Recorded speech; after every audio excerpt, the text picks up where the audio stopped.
Et dans cet enregistrement, Nathalie Barbier explique que quand un avocat nous dérange, on le dégage. Ce procès-verbal est entièrement falsifié. Eh mais les gars, c'était un faux avocat, un repris de justice en fuite. Recherché en Suisse. On en est là. Alors arrêtons de se gausser, de se gargariser en expliquant que nous sommes le pays des droits de l'homme. Et de la bravitude pendant qu'on y est. Mais il n'y a plus de loi en France, il n'y a plus de loi, il n'y a plus de procédure, il n'y a plus rien, c'est le carnaval. Nous payons des impôts et avec cet argent, on paye des parlementaires et les parlementaires ne font pas le travail. C'est des gens qui se considèrent comme une élite et une élite qui fait la guerre au peuple, c'est tout.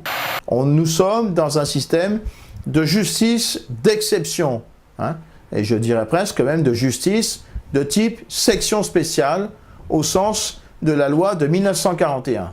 Tout à l'heure, je disais que je remerciais les juges qui nous soutiennent, qui soutiennent notre démarche, qui soutiennent ma démarche, qui soutiennent Meta TV. Vous êtes connus dans le monde judiciaire partout, hein.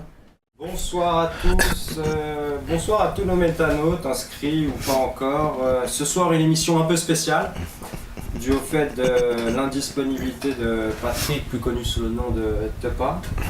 Alors, des petites nouvelles de Patrick, enfin de Tepa, qui ce soir doit nous regarder, donc on le salue. Et on attend avec impatience sa participation de l'autre côté de l'écran, une fois n'est pas coutume. Les médecins ont réussi à trouver ce qui allait pas, d'après ce qu'on a compris, et lui ont administré un traitement. Et il se sent déjà mieux, d'où la raison de sa présence ici. Donc l'harcelez pas, hein. Vous le laissez tranquille, il est en mode rétablissement. Et en espérant qu'il sera très rapidement de retour parmi nous. Bisous à lui, et en espérant essayer de combler son absence ce soir avec Maître d'Angléan. Alors, Maître d'Angléan, ce rendez-vous était prévu de longue date, mais ça tombe bien étant donné que vous arrivez sous le feu de l'actualité avec pas mal de nouvelles en cours, notamment dernièrement. Enfin, pas la nouvelle la plus fraîche, c'est celle de l'affaire Bouhara. Mais nous, ce qu'on voulait faire, c'était faire une rétrospective de toutes les attaques dont vous avez été l'objet, avec notamment tous les succès, les victoires que vous avez obtenues, et déjà commencer par là, après on enchaînera sur autre chose. Bien évidemment, cette émission se déroulera avec la compagnie de notre ami Flo. Bonsoir à tous. Salut Flo. Une grosse pensée à Tepa ce soir. Donc maître, on va commencer, peut-être parler de... On va commencer par l'actualité, j'aimerais commencer par Créteil, peut-être, votre victoire à Créteil. Alors Créteil, c'était une affaire dans laquelle j'ai été poursuivi sur le plan pénal. En gros, si vous voulez, je fais l'objet, au départ, on essaie de me chasser de la profession d'avocat en organisant des procédures disciplinaires frauduleuses contre moi. Frauduleuses, c'est-à-dire reposant sur des accusations infondées, sur des accusations inopérantes. Par exemple, j'ai un faux dans la dernière procédure disciplinaire, j'ai un faux avocat inscrit au barreau de Madrid qui a porté plainte contre moi en expliquant au bâtonnier Robert Feller que j'aurais violé les règles de déontologie. Un faux avocat au barreau de Madrid, quoi. Au barreau de Madrid, c'est possible ça? C'est un espèce de repris de justice qui s'appelle Vidal. Je l'ai défendu dans une affaire, et puis j'ai dû arrêter de le défendre parce que ça devenait impossible. Et alors le monsieur est devenu un peu fou. Il a créé un site internet en Espagne, en se domiciliant en Espagne, et puis il s'est prétendu avocat inscrit au barreau de Paris. C'est un ancien gendarme radié de la gendarmerie, et il a écrit une lettre au bâtonnier de la Seine-Saint-Denis en expliquant que j'avais violé les règles de la déontologie, et donc ce bâtonnier Robert Feller a engagé une procédure disciplinaire, entre autres sur cette accusation, une accusation formulée par un faux avocat inscrit au barreau de Madrid. Enfin, on est dans le délire le plus complet dans ces procédures disciplinaires. Bref, je fais l'objet de procédures disciplinaires, ça remonte à 2008. Je les contre, je les gagne. puisque la procédure disciplinaire qui avait été engagée contre moi en 2008, 2 procédures disciplinaires, j'avais été radié frauduleusement par un faux conseil régional de discipline. Je fais appel, tout a été annulé par la Cour d'appel de Paris. En quelle année ? La décision de la Cour d'appel de Paris remonte au 29 mai 2009. Et donc, dans cette décision, c'est le barreau de la Seine-Saint-Denis qui est condamné à me rembourser les dépenses, c'est-à-dire les frais de la procédure. Donc, en gros, si vous voulez, le schéma, c'est que on essaye de me chasser de la profession d'avocat par le biais de procédures disciplinaires frauduleuses. Et comme je résiste, comme on s'aperçoit que ça ne va pas être possible, eh bien, on engage, c'est-à-dire des procureurs, des juges d'instruction, engagent des procédures disciplinaires, des procédures pénales contre moi sur des infractions pénales imaginaires. On en revient à l'affaire de Créteil. J'avais été accusé de diffamation dans une affaire dans laquelle je n'avais absolument rien à voir.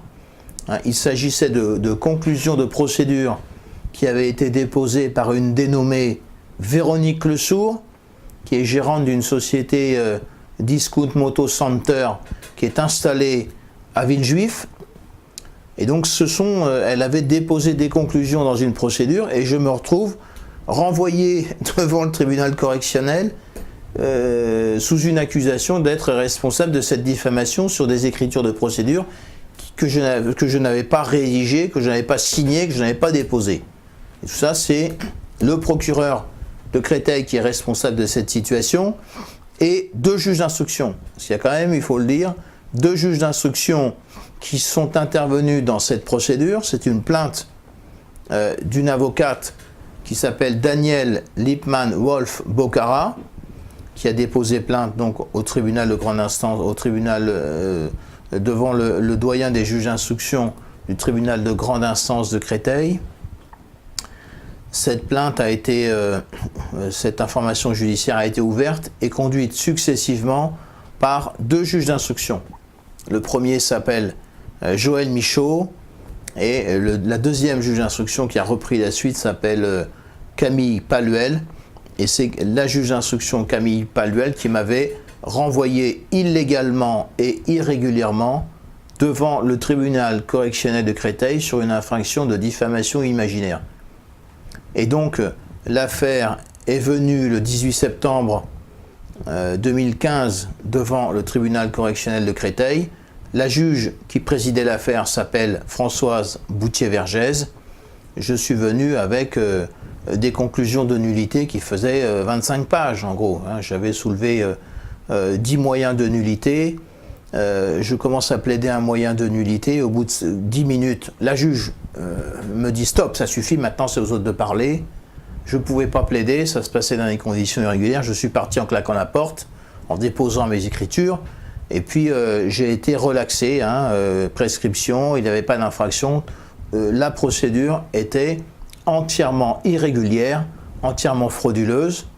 Donc j'ai été relaxé dans cette affaire. Vous n'avez pas eu besoin de plaider ? J'ai pas pu plaider puisque dans ce type de procédure, j'ai soulevé environ 10 moyens de nullité par conclusion. Mais je devais présenter des observations à l'audience sur ces 10 moyens de procédure. Je n'ai pas pu plaider entièrement un seul moyen de procédure puisque la juge m'a dit « Mon stop maintenant, c'est aux autres de parler ».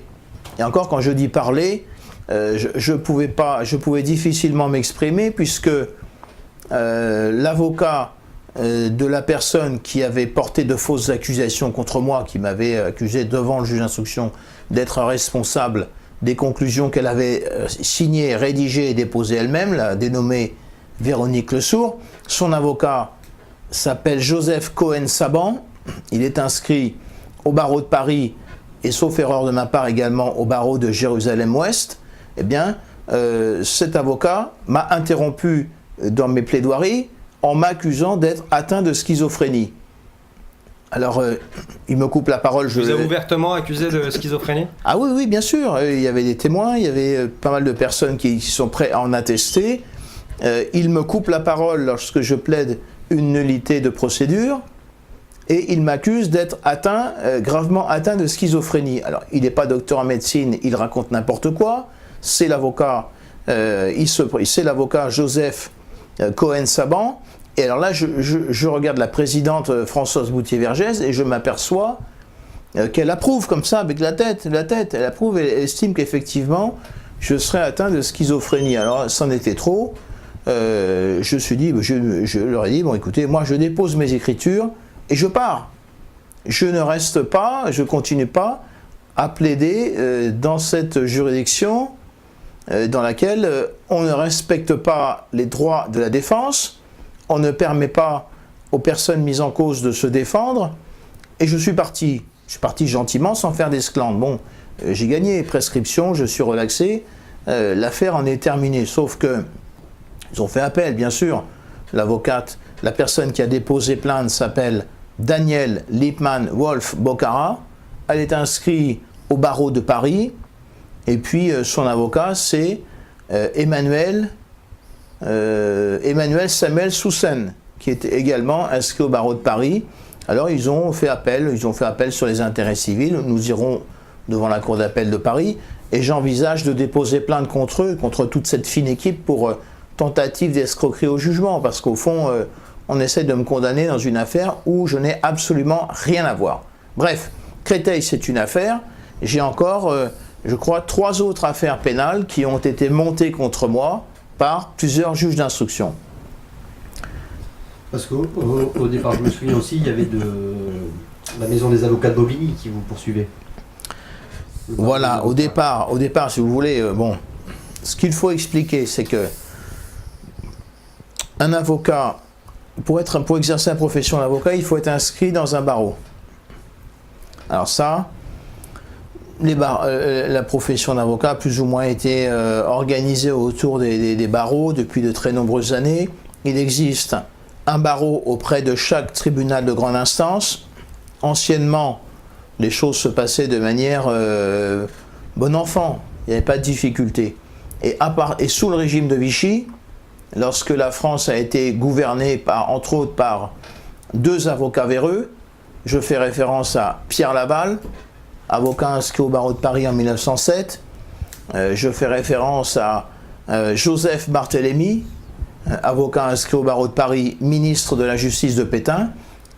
Sur cette période, lorsque la France était sous la botte des nazis, eh bien, ce régime de Vichy avait instauré ce système de bâtonnier avec des possibilités disciplinaires, un régime très dur pour pouvoir chasser et pourchasser les avocats qui ne convenaient pas au système. Alors ce système a été, perpétué. Dans un premier temps, toutes les lois qui avaient été prises sous le régime de Vichy ont été abrogées, mais ce système juridique des barreaux a été reconduit à la Libération. Ce qui fait que depuis, dans chaque barreau, nous élisons un bâtonnier, et le bâtonnier est procureur disciplinaire. C'est-à-dire qu'il a la possibilité de porter des accusations disciplinaires contre un avocat. Sur ses confrères, ouais. Voilà, pour tenter de le faire radier. Et c'est ce que je supporte, moi, depuis 2008. Ouais, pour ça, il faut qu'ils réunissent un conseil disciplinaire avec un certain quorum, etc. On l'a vu à l'occasion du conseil... prétendu conseil disciplinaire. Exactement. Alors, il y a eu une évolution. Anciennement, c'est-à-dire jusque fin 2004, le conseil de discipline, c'était le conseil de l'ordre du barreau. Lorsqu'un avocat était poursuivi sur le plan disciplinaire, c'est le bâtonnier qui portait des accusations contre lui, c'est le bâtonnier qui présidait le conseil de l'ordre, et en gros, le bâtonnier était accusateur et juge. C'est lui qui faisait la décision. Donc, à la suite de plusieurs décisions qui avaient été prononcées par la Cour européenne, le Parlement a modifié la législation. Le Parlement a séparé nettement dans la nouvelle législation. Quelle époque ça ? La nouvelle loi entre en vigueur au 1er janvier 2005. D'accord, voilà. Ouais, c'est tout récent en fait. C'est assez récent. Donc depuis le 1er janvier 2005, est instauré dans le ressort de chaque cour d'appel un conseil régional de discipline Et ce conseil régional de discipline est composé en 2 phases.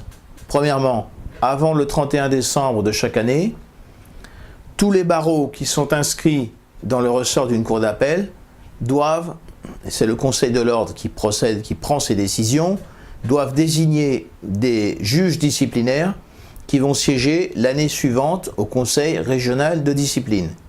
Et dans la première partie du mois de janvier, au plus tard fin janvier, tous les juges disciplinaires désignés dans un ressort de cour d'appel doivent se réunir en assemblée générale pour élire le président. Et le président du conseil de discipline a des fonctions éminemment importantes puisque c'est lui qui fixe les dates d'audience disciplinaire. Et c'est lui qui reçoit les actes d'accusation qui sont dressés par le bâtonnier. Alors ce système est infiniment perverse puisqu'il a pour la réforme qui a été conduite, qui est entrée en vigueur le 1er janvier 2005 est tout à fait insatisfaisante. Cette réforme avait été conduite parce que bien évidemment on s'était aperçu que ce qui se passait dans les juridictions du système disciplinaire c'était tout et n'importe quoi. La nouvelle version qui est entrée en vigueur en 2005, c'est la même chose. Nous sommes dans une justice disciplinaire de type section spéciale, les droits de la défense sont bafoués, et puis lorsque les actes d'installation d'un conseil régional de discipline sont entachés par des irrégularités ou des fraudes, eh bien l'avocat mis en cause peut contester ces actes d'installation devant la cour d'appel et puis faire juger que le conseil régional de discipline n'a pas été installé. Lorsqu'une juridiction n'est pas installée, elle ne peut pas prendre de décision. Donc moi je suis dans ce système-là, hein. C'est le système de défense que j'ai mis en place.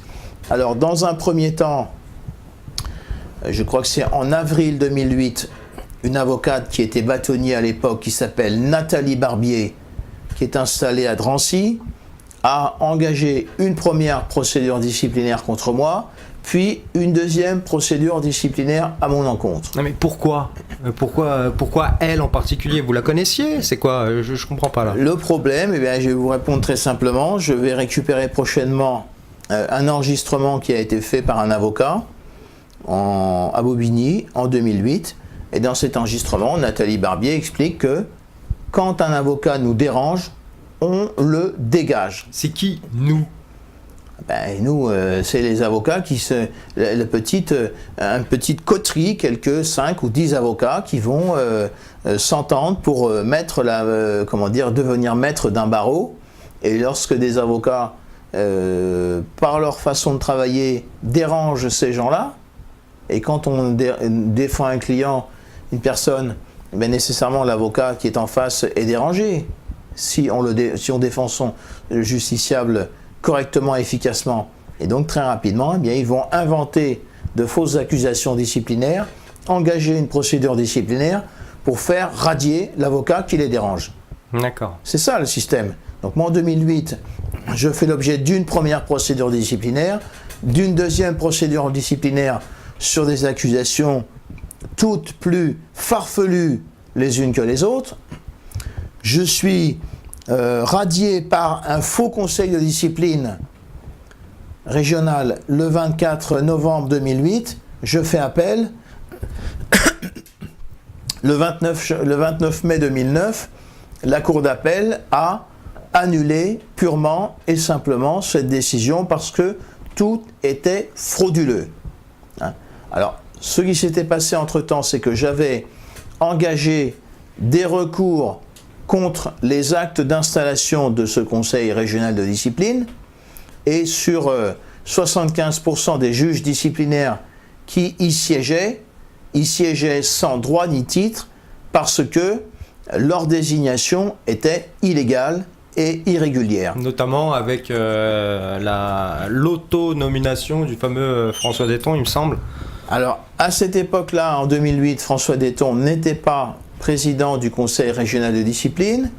La personne qui présidait cette juridiction, mais tous les actes d'installation étaient frauduleux, s'appelait et s'appelle toujours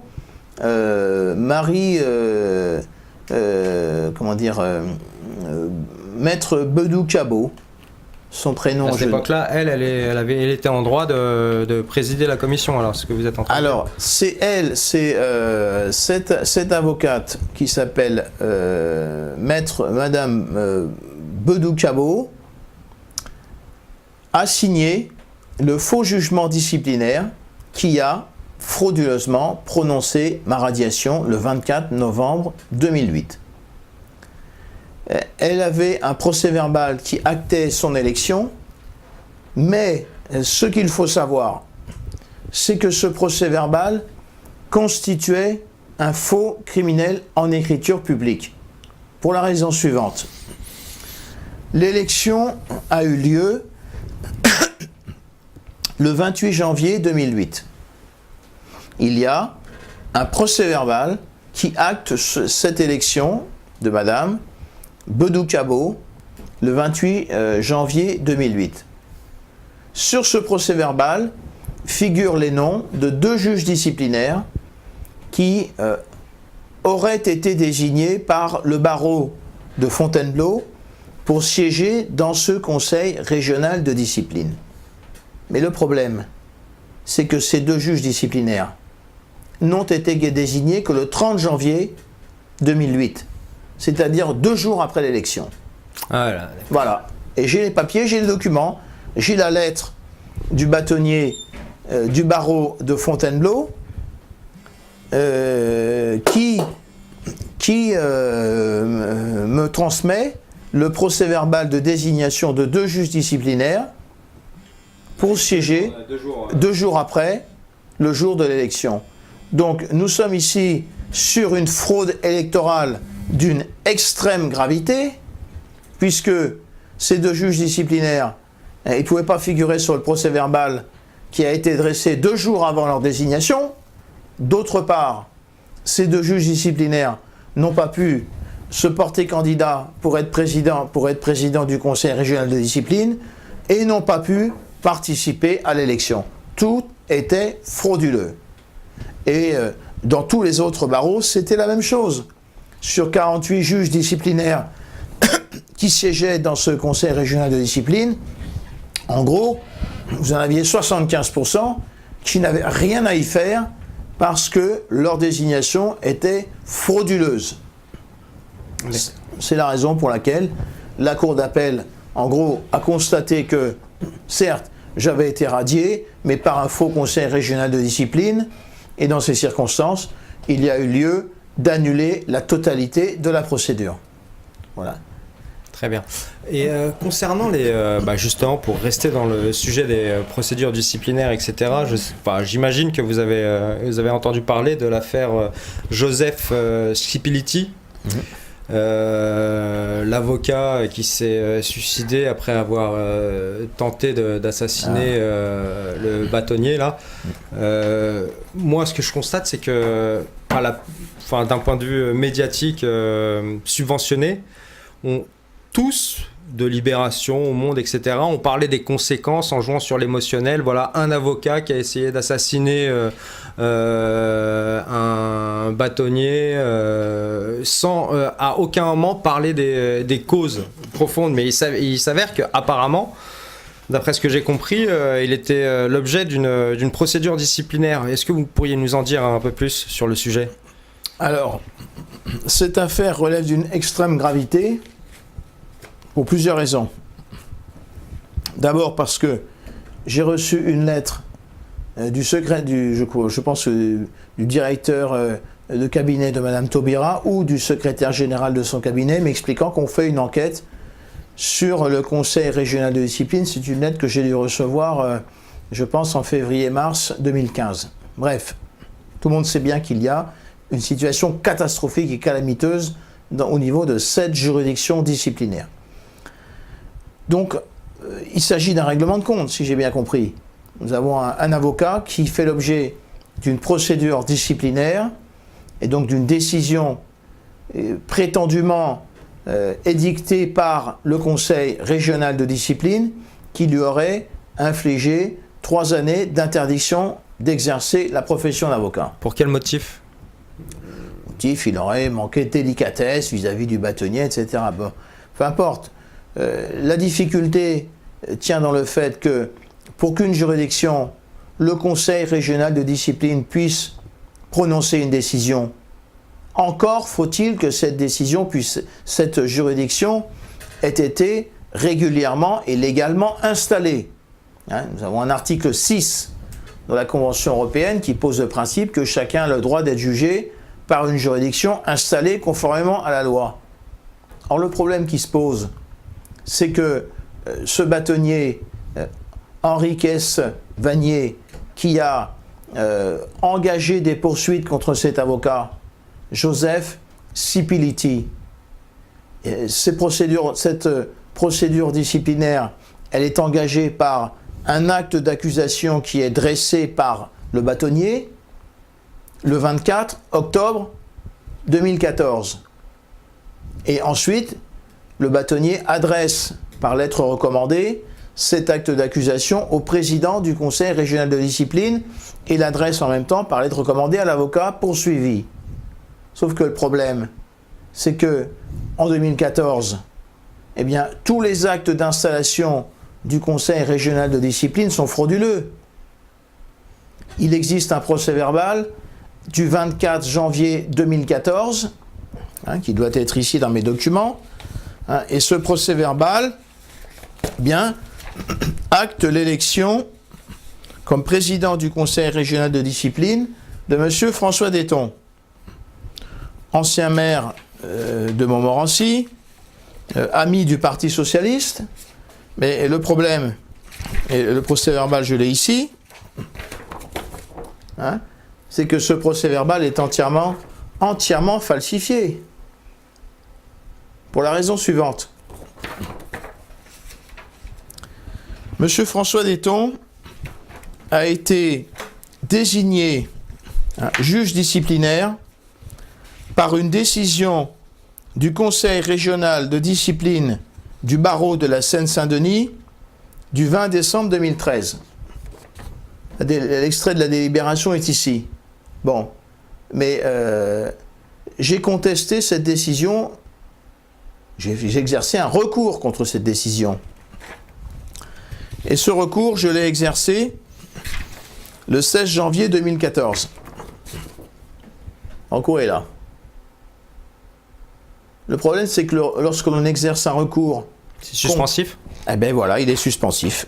Donc M. François Detton a été désigné président du conseil régional, a été désigné juge disciplinaire le, je crois, 20 décembre 2013 pour siéger au conseil régional de discipline sur toute l'année 2014. J'ai exercé un recours devant le Conseil de l'Ordre. Il faut d'abord faire un recours devant le Conseil de l'Ordre. Et si le Conseil de l'Ordre ne me donne pas gain de cause dans un délai d'un mois, j'ai le droit de saisir la Cour d'appel. Le 16 janvier 2014, j'ai exercé un recours contre la désignation de M. François Detton qui a été le juge disciplinaire. Donc depuis le 16 janvier 2014, il a perdu sa qualité de juge disciplinaire. Alors ce monsieur, qui était parfaitement au courant de ce recours, a fait la chose suivante. Il a quand même réuni l'Assemblée générale du Conseil de discipline et il s'est fait désigner président du Conseil de discipline. La décision est ici. Alors qu'il n'était même plus juge disciplinaire. Ça, c'est lors de votre audience en mai.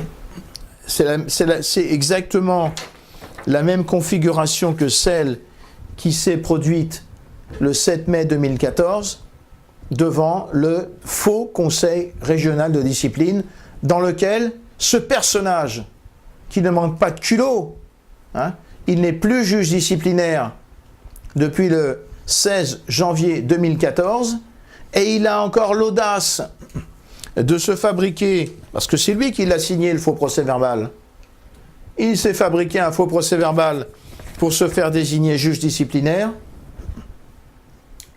et il est allé siéger à l'audience du 7 mai 2014 dans mon affaire disciplinaire en essayant de me juger j'étais radié d'avance. D'accord, mais là pour revenir À l'affaire Silipidi, Silipiti, ouais. Enfin, le François Detton, là, qu'est-ce qu'il a à voir là-dedans? eh bien, ce qu'il a à voir, c'est que, je vous rappelle le processus, pour engager une procédure disciplinaire contre un avocat, il faut que le bâtonnier dresse un acte d'accusation Ouais. et qu'il l'adresse au président du conseil régional de discipline. Ouais, mais conseil régional discipline, mais là, Detton, voilà, je parle sous votre contrôle, mais Oui. Detton, c'est pour le conseil de discipline régional d'Île-de-France. Ah, des barreaux du ressort de la Cour d'appel de Paris, mais Melun est situé dans le ressort de la Cour d'appel de Paris, et donc, nécessairement, D'accord, donc il devait avoir affaire à lui. le bâtonnier de Melun a adressé nécessairement son acte d'accusation à M. François Detton, puisqu'il se prétendait faussement D'accord. président du conseil régional de discipline. Donc il n'y a pas de procédure disciplinaire, puisque ce bâtonnier, Henriquez Vanier, a adressé cet acte d'accusation à un personnage, François Detton, un ami du Parti socialiste, qui n'était pas président du conseil régional de discipline. D'accord. On en est là. Parce que là, c'est grave ce que vous dites là. C'est-à-dire qu'en fait, en gros, le feu Joseph Cipillitti, là, il s'est suicidé pour entre autres, pour une procédure disciplinaire un peu comme frauduleuse. Exactement. Il a été jugé par un faux conseil régional de discipline, d'autant plus qu'en 2015, il a été jugé apparemment en 2015, la procédure disciplinaire contre Maître Joseph Silipiti commence le 24 octobre 2014. Il a dû être jugé, je crois, en mai 2015. Vraiment, en 2015, le Conseil régional de discipline n'avait pas été installé non plus conformément à la loi, pour deux raisons. Parce que l'Assemblée générale qui a élu le président du Conseil régional de discipline pour l'année 2015 a été convoquée par M. François Detton, qui n'était pas président du Conseil de discipline en 2014, donc il ne pouvait pas faire cette opération, et pour d'autres raisons.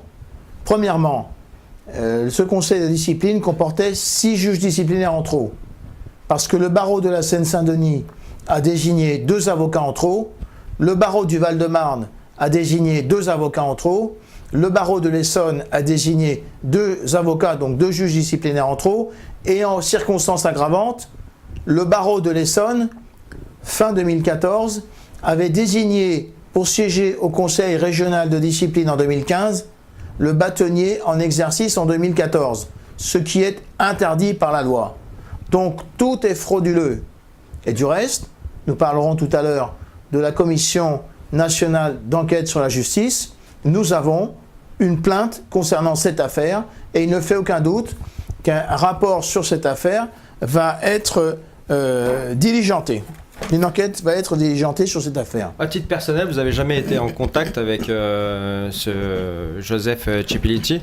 Ah, je n'ai jamais été en À contact. regret, ouais. Je n'ai jamais été, il ne m'a jamais contacté. Parce qu'on a eu l'occasion de... Enfin, c'est surtout Flo, qui a eu l'occasion de parcourir son testament et il s'avère qu'il y a quand même pas mal de points communs avec vos affaires, quoi. C'est quand même dommage que vous ayez été pas... Il y a beaucoup de similitudes effectivement dans son testament. Il a laissé un testament de 240 pages qu'on peut trouver sur internet, Tout est où il dit. explique le déroulement, où il explique l'ordre des avocats, le barreau, etc., le Ah, fonctionnement. c'est une mafia. Et effectivement, on retrouve apparemment, on retrouve Detton, on retrouve les mêmes personnes dans ces procédures, quoi. Ce sont les mêmes personnages. Alors, ce qui est extrêmement grave, c'est que le bâtonnier de Melun, Monsieur Henriquez Vanier, Enrique Vanier, était parfaitement informé du contentieux en cours pour l'année 2014, c'est-à-dire la contestation de plusieurs délibérations et de la contestation... Vous en avez la preuve de ça? Bah, bien sûr, j'en ai la preuve. Voilà. Mais surtout du fait qu'il sache que c'était suspensif. Ah, il le sait, c'est un professionnel du droit, tout le monde sait, tous les avocats sont informés qu'un recours contre les juges disciplinaires sont désignés par délibération du Conseil de l'ordre, une sorte de conseil d'administration qui dirige chaque barreau, Ouais. et tout le monde sait à commencer par les bâtonniers, que un recours contre une décision du Conseil de l'ordre est suspensif. Forcément suspensif. C'est l'article 16. Donc lui, il est au courant, et malgré ça, il a persévéré dans son acharnement vis-à-vis du fameux Joseph Cipillitti. Voilà, il a ouvert la procédure disciplinaire le 24 octobre 2014. Voici ici. C'était pas sa seule procédure, il a eu d'autres procédures avant, il avait déjà été suspendu pendant 3 ans. Il avait déjà une procédure en 1995 sous l'ancien système, il n'avait pas été lourdement sanctionné. Ouais. D'accord. Bon, ça, ici, c'est la télécopie avec l'accusé de réception que j'ai envoyé au bâtonnier de Melun. Et voilà, lettre officielle de procédure. Madame ou monsieur le bâtonnier, j'ai l'honneur de vous adresser en pièce jointe le recours en annulation que j'ai déposé devant la Cour d'appel d'Amiens, recours qui comprend le recours contre les délibérations du Conseil de l'ordre qui ont désigné 20 juges disciplinaires. C'est-à-dire que dans ce Conseil de discipline, il y a 48 juges disciplinaires qui siègent. Il devrait y en avoir que 42, parce qu'il y en a 6 en trop. Mais sur les 42 qui ont été désignés pour siéger en 2014, avec mon recours, j'en ai suspendu 20. Donc il n'y avait plus de conseil de discipline. Parce que le conseil de discipline doit être composé d'au moins un avocat inscrit dans chaque barreau. Et donc j'ai ici la lettre du 15 mars 2014 dans laquelle j'adresse au bâtonnier Henriques Vanier le recours en annulation que j'ai déposé devant la Cour d'appel d'Amiens, qui prouve que un certain nombre de personnes qui avaient été désignées ont été suspendues, et les pièces numéro 1 à 18. Voilà. Donc il savait, il était parfaitement informé que le recours que j'ai formé avait suspendu M. François Detton, de sorte que ce personnage n'était plus juge disciplinaire. S'il n'est plus juge disciplinaire, il ne pouvait pas être président du conseil de discipline. Donc il faut une seconde pour savoir que le procès-verbal qui avait été cofabriqué par Damien Manarino, le secrétaire, et François Detton était frauduleux et que nous étions dans une affaire d'escroquerie par jugement. Voilà ce qu'il y a à dire de cette affaire. Donc cet avocat de Melun, eh bien malheureusement, n'est pas venu me trouver. S'il était venu me trouver, eh bien on aurait mis en œuvre ces procédures de défense et il n'aurait pas été nécessaire de tirer des coups de pistolet ou des coups de revolver. C'est regrettable, mais c'est comme ça. Et quelle serait, je pense qu'on va faire une pause avant d'aborder l'une des solutions que vous proposez pour éviter que ce genre de tragédie se réitère, parce que surtout que c'est le genre de tragédie qui ne sert que le système, dans l'absolu. Je veux dire, écoutez, si tous ceux qui sont épris de justice commencent à se tirer des balles dans la tête, il n'en restera pas plus. Mais en toute petite aparté, on y reviendra par la suite. J'ai une question d'un petit nouveau là, il s'appelle pas Meta TV, c'est un petit nouveau, c'est un petit nouveau sur le chat et qui a une question c'est la deuxième question qu'il pose, mais je pense que la deuxième est beaucoup plus intéressante que la première, donc on va pas épiloguer sur la première. Sabine Kéris est la juge en charge de l'affaire des soldats français tués à Bouaké, en Côte d'Ivoire. Il semble qu'elle étouffe l'affaire. Êtes-vous au courant de ce dossier ? Je connais cette juge puisqu'elle m'a fait interpeller chez moi avec le juge Cyril Paco.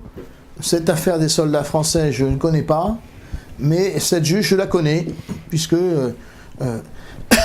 comment dire, 3 policiers sont venus m'arrêter chez moi à 6h du matin pour me présenter un mandat d'amener, et ce mandat d'amener expliquait que cette juge souhaitait m'interroger sur des infractions imaginaires, bien évidemment. Et ça excusez-moi, c'est la suite. C'est la suite de la procédure, mais là, sur cette affaire, je ne la connais pas.